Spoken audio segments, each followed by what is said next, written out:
When Nelson Mandela finally stepped into freedom, he did not ask for revenge. He asked for something more dangerous, far more dangerous. He asked for reconciliation. Mandela entered prison a revolutionary, confident, fiery, and ready to fight apartheid by any means necessary. The apartheid government hoped prison would break him, but instead, prison refined him. He learned patience and he learned that anger can shake a nation. But you see, forgiveness is going to reshape it. And when the world pressured South Africa to end apartheid, Mandela was released, but not as a victim. He was released as a strategist who understood the weight of leadership in a divided country. When Mandela walked out, the country was a ticking time bomb. Townships were burning, rival liberation groups were clashing, white conservatives were preparing for war, black communities were demanding justice. They wanted justice right now. Mandela could have weaponized that anger. It would have been the easiest way out, and everything was just burned to the ground. He could have called for payback.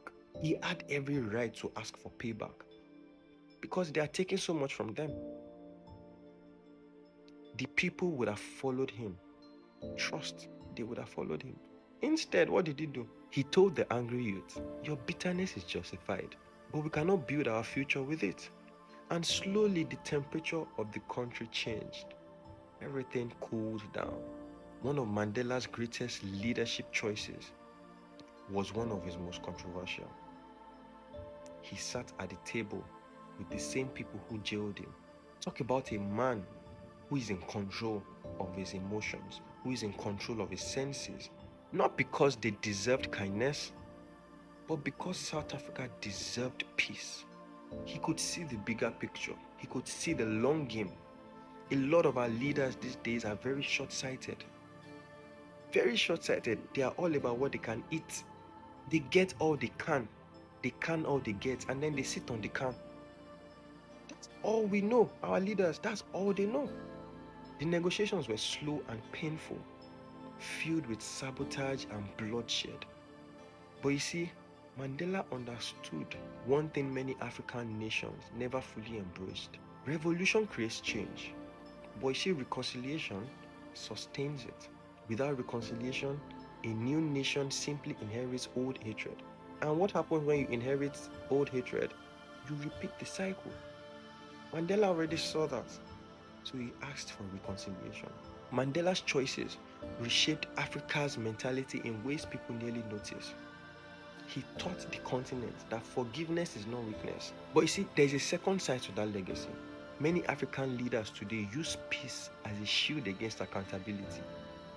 You talk about Mandela, but you do not imbibe it. He was also disciplined. He wasn't just calling out for peace sake. He was disciplined in his approach. Mandela offered grace, not silence. He offered unity, not an escape. His lesson to Africa wasn't forget the past, which is the same thing these conversations are about. Don't just forget the past. But you see, you're not learning it so you can hate. You are learning it so you can understand. You are learning it so you can heal from the past. If you don't know why you are wired the way you are, you keep repeating the same mistake. Mandela understood this. Heal from the past so it stops repeating itself. If you think about it, a lot of African nations, you wonder if they know anything about history, the leaders. You keep repeating the same mistakes, you keep taking the same bribes, you keep taking the same aids, you keep taking the same investments, thinking they're investments. Like, did you not learn anything from the past? Think about it. So history is so that we can understand, to avoid repeating the same mistakes. Nelson Mandela knew this, he understood this, and he worked with that mindset. I hope Africa also does the same. Until next time.